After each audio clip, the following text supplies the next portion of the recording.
Hello guys, welcome back to the channel. Today we are going to talk about how you can add bookmarks in Google Chrome.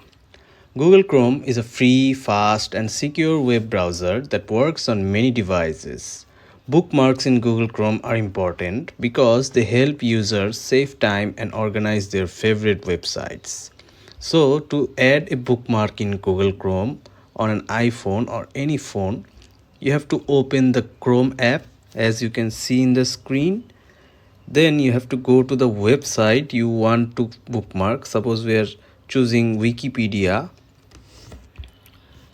so we choose Wikipedia for our bookmark. In the bottom right you'll find tap more button. Then you have to tap on add to bookmarks here, and you can see bookmarks saved in your Google account. So that's it for today. That's how you can add bookmarks in Google Chrome. Hope you liked the video. Thank you.